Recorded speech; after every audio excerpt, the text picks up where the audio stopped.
Hello guys, आज हम chapter 12 aldehyde ketone carboxylic acid में अपना नेक्स्ट लेक्चर नंबर 10, जिसके अंदर हम nucleophilic addition reaction of NaHSO3 sodium bisulphite. Okay, मतलब आरडीआई एंड कीटोन की जो रिएक्शन है NaHSO3 के साथ वो आज करनी है। ठीक है, तो इन प्रीवियस लेक्चर में हमने HCN हाइड्रोजन साइनाइड के साथ न्यूक्लियोफिलिक एडिशन रिएक्शन देखी थी।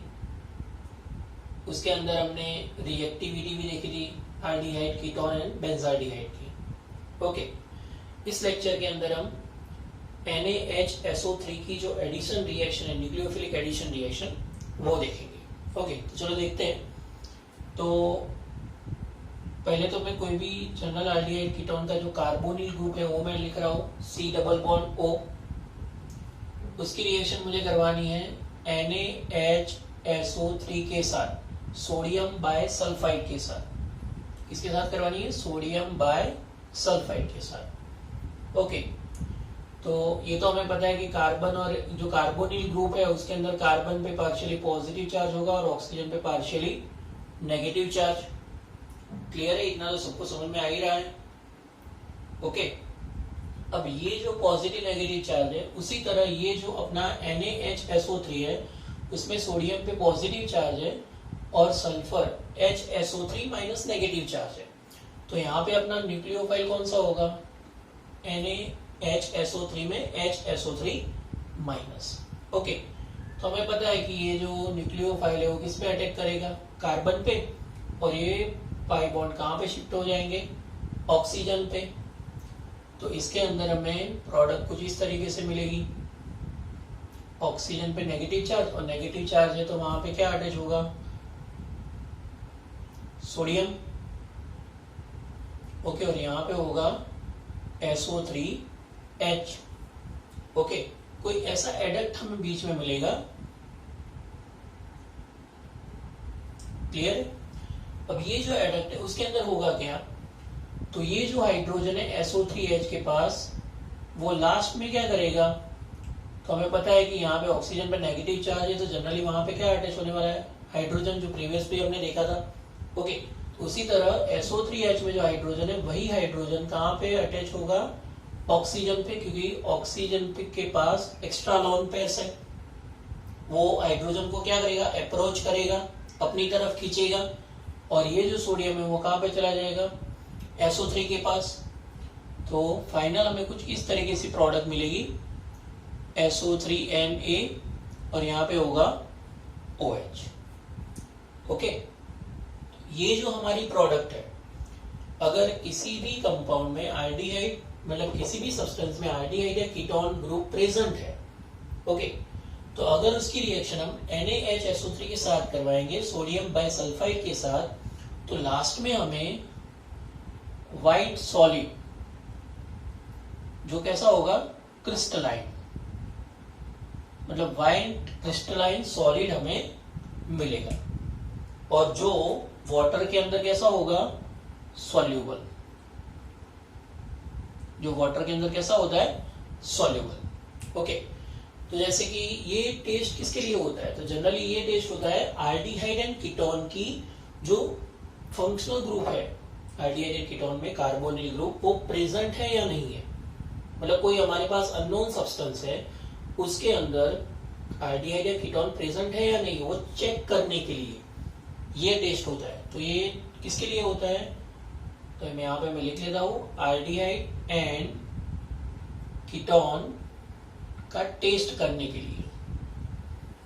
ओके, जिससे हमें पता चल जाएगा कि गिवन सब्सटेंस में हमारे पास आल्डिहाइड या कीटोन ग्रुप प्रेजेंट है या नहीं। क्लियर है? तो कैसे पता चलेगा? तो जैसे कि अपना कोई भी आल्डिहाइड या कीटोन है, उसकी रिएक्शन NaHSO3 के साथ करवाइए, तो ऐसे पहले कुछ एडक्ट मिलेगी और फिर उसके लास्ट में हाइड्रोलिसिस एसिडिक मीडियम में होगा, तो हमें व्हाइट सॉलिड क्रिस्टलाइन सब्सटेंस मिलेगा, जिससे हमें पता चल जाएगा कि हमारे सब्सटेंस में आल्डिहाइड या कीटोन ग्रुप प्रेजेंट है। क्लियर है?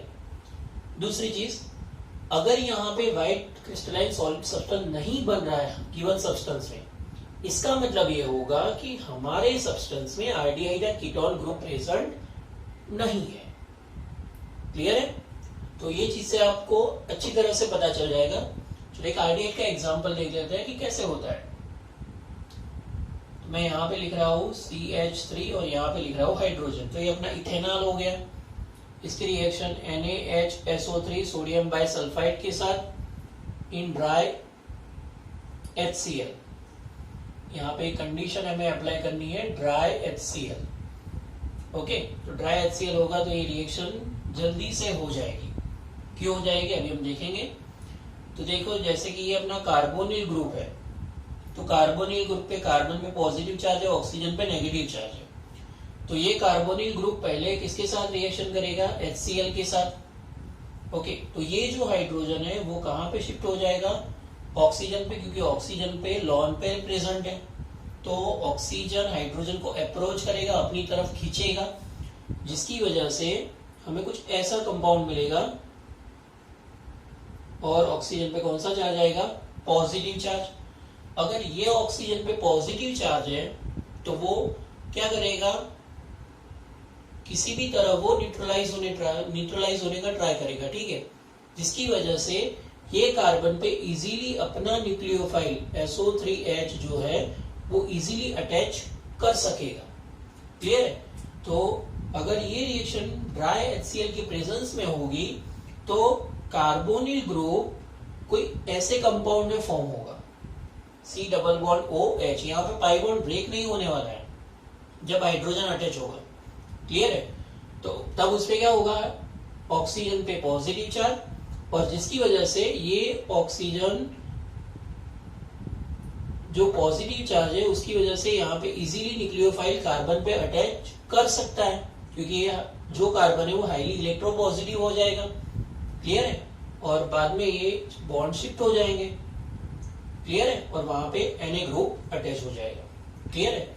तो ये ड्राई HCl में रिएक्शन प्रेजेंस, इसके प्रेजेंस में रिएक्शन होती है, वो हमें कंपलसरी याद रखना है।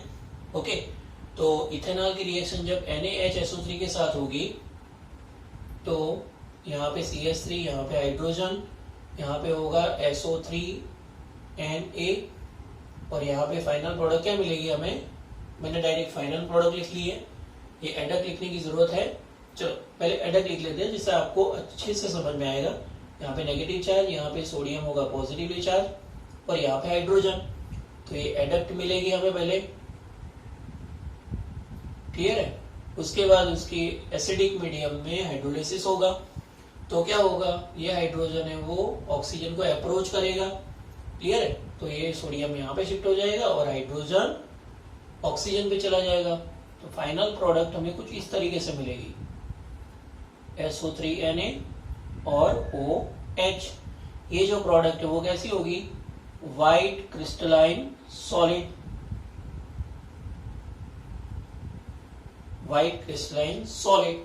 तो हमें इजीली पता चल जाएगा कि गिवन सब्सटेंस में हमारे पास आल्डिहाइड या कीटोन ग्रुप प्रेजेंट है या नहीं। सेम आप कीटोन का भी एग्जांपल लिख सकते हो, यहाँ पे CH3 कर दो। क्लियर है? तो कीटोन का एग्जांपल हो जाएगा।